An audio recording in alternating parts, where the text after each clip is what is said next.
চট্টগ্রাম প্রকৌশল ও প্রযুক্তি বিশ্ববিদ্যালয় চুয়েটে হয়ে গেল দেশের ব্যতিক্রমধর্মী এক আয়োজন।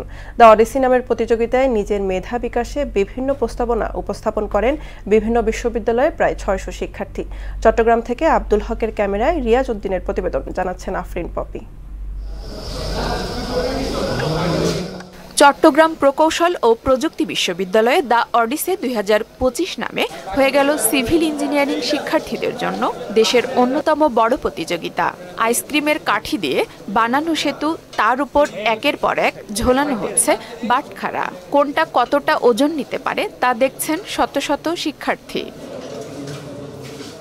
চুয়েট শাখার American society of civil engineers আয়োজন করে এই উৎসব, যেখানে অংশ নেয় বুয়েট, কুয়েট, রুয়েট, ডুয়েট, নর্থ সাউথ, ব্রাক, আইইউটি, সাস্ট সহ ২০টির বেশি বিশ্ববিদ্যালয়। প্রতিযোগিতা ছিল AutoCAD competition, poster presentation, case study ও ট্রাস্ট ডিসকাশন সহ বিভিন্ন বিষয়ে। বিভিন্ন ইউনিভার্সিটি থেকে সবাইকে এনে এখানে তাদের স্কিলগুলো তারা যা প্র্যাকটিক্যালি যা শিখেছে এটা যাতে ইমপ্লিমেন্ট করতে পারে, আসলে সেই উদ্দেশ্যটাই আমাদের এখানে মূল মুখ্য। ট্রাস্ট ব্রিজ মেকিং কম্পিটিশন আসছি, যেখানে হচ্ছে যে ফ্রি স্টাইলে যে কোনো ডিজাইনের ট্রাস্ট মেক করা যায়।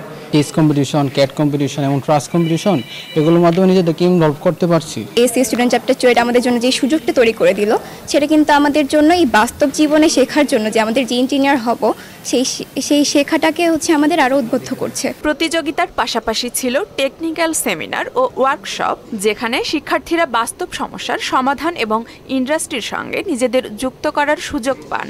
বিজয়ীদের জন্য ছিল ১,১০,০০০ টাকা নগদ পুরস্কার। এসি স্টুডেন্ট চ্যাপ্টারের থ্রু দিয়ে আমরা চেষ্টা করেছি যে কমিউনিটিকে কিছু ইনভলভ করে কাজ করা। যেই কর্মকাণ্ডগুলো এখানে হচ্ছে সেটা হচ্ছে stem education, science, technology, engineering and mathematics, যেটা এখন পৃথিবীর সব জায়গায়, সব দেশে প্রাইমারি স্কুল থেকে শুরু করে হায়ার এডুকেশন পর্যন্ত স্টেম এডুকেশনটা এখন প্রচলিত। বিজয়ীদের মাঝে সনদ বিতরণের মাধ্যমে শনিবার পর্দা নামে আসরের আয়োজকরা জানান, আগামী বছর আরও বড় পরিসরে আয়োজনের পরিকল্পনা রয়েছে। আফরিন পপি, মোহনা সংবাদ।